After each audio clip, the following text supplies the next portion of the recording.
Section 5.3, Diagonalization. I'm going to talk about what it means to diagonalize a matrix in this section. When we think about diagonal matrices, they have some nice properties. Our first property we want to look at is that when we multiply a diagonal matrix by a matrix X, it doesn't mix up the components of the vector X. So for instance, let's look at this 2 by 2 diagonal matrix. We'll call this D. And our vector X. Multiplying these, we notice we get A, X1, and B, X2. So we do not mix up the components of the X vector. Likewise, when we multiply the product of a diagonal matrix by a matrix A, again, here, if it's not a vector, we also do not mix up the components. But we want to make sure that we have a proper size. So, of course, this is a 2 by 2, and multiplying this by a 2 by 3, we are satisfied. So we want to make sure we have the proper size. And we notice when we multiply this, we get AX1, AX2, AX3, BY1, BY2, and BY3. And so again, we notice we do not mix up our components of the the matrix A in this case.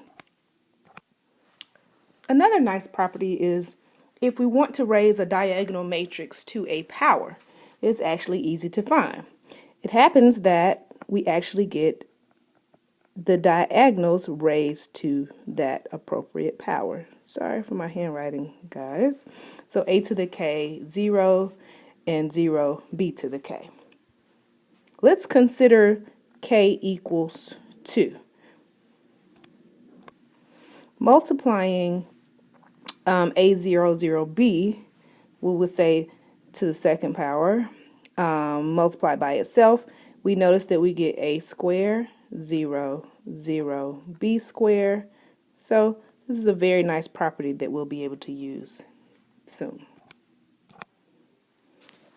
Now we'll see that some matrices can be changed into diagonal matrices. And so we use this here.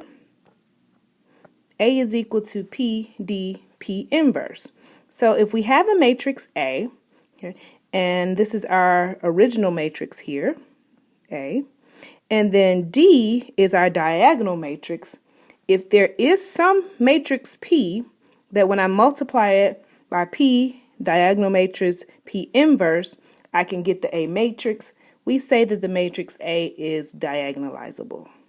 So a formal definition: a matrix A is similar to a diagonal matrix D if A is diagonalizable or A can be diagonalized. Okay? And we say that A is diagonalizable if it is diagonalizable, then these two properties, one of these two properties will hold. A is equal to P times the diagonal matrix times P inverse, or P inverse times AP is equal to a diagonal matrix. Now let's look at a small proof that this indeed is true. A is equal to P, D, P inverse. So given, this is what we're starting with, A, some matrix A, which is equal to some P times the diagonal matrix P times P inverse. We first want to multiply P inverse on the left of each side of this equation. And what do we notice here? That P inverse times P gives me I. So I have P inverse A is equal to I D P inverse. Now we want to multiply P on the right side of each equation. Doing so, what do we notice here? We have I for P inverse times P. So we have P inverse AP is equal I D I. And of course, the identity matrix times D times I just indeed gives us D. So we have P inverse times AP is equal to D, which is what we want to have.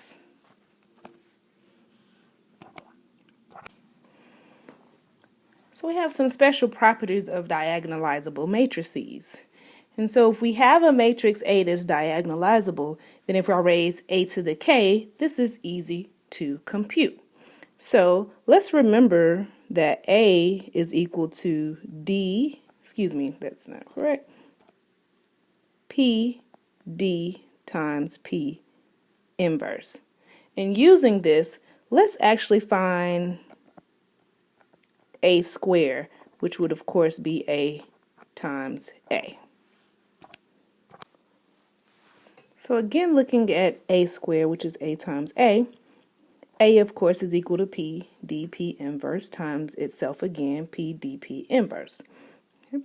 And multiplying through, we notice that we'll have P inverse times P, which indeed gives us I. So, of course, ID is just equal to D, and so therefore we are left with P and then D times P inverse. And we saw earlier a property of our diagonal matrix is if I multiply D times D, it can give us this D squared. So we'll have P D squared P. Now, from the result we had before, we have that A squared is equal to P D squared P inverse. And of course, our given is A is equal to P D P inverse. Let's look at A cubed. We can find A cubed by multiplying A squared times A. So A squared we found in the last slide. And then, of course, our given A. What do we notice here? P inverse times P is equal to our I. So, of course, ID just gives me D. Now here, I will have P times D squared times D P inverse. And of course, again, our rules tell us that D squared times D will give us D cubed since this is a diagonal matrix. And so in the end, we have A cubed is equal to P D cubed P inverse. And so what do we notice here?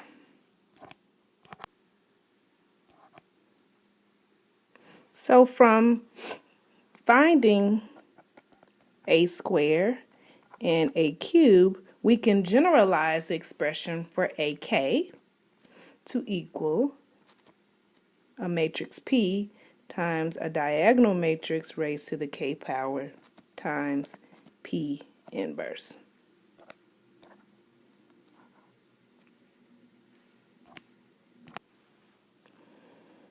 So, if we're given a matrix A is equal to 0, 1, 0, 1, we want to find matrices P and D that diagonalize A.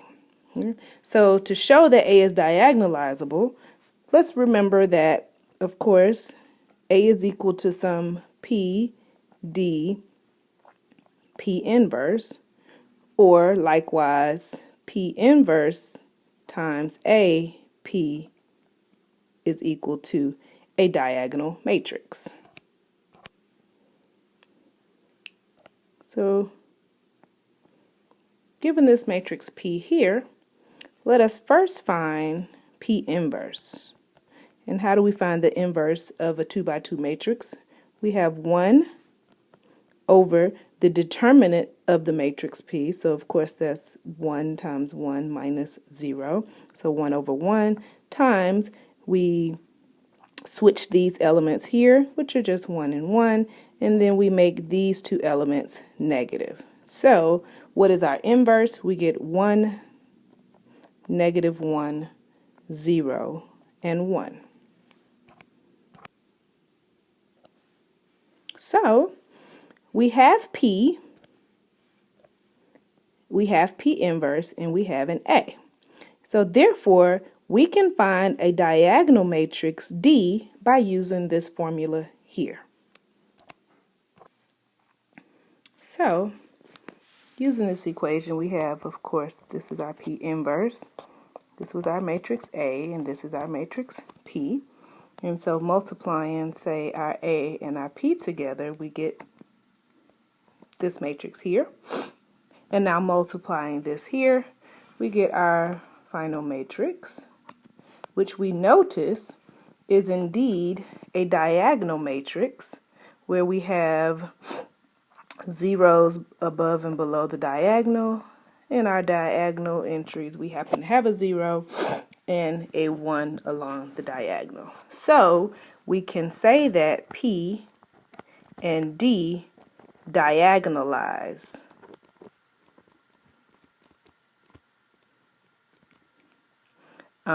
the matrix A.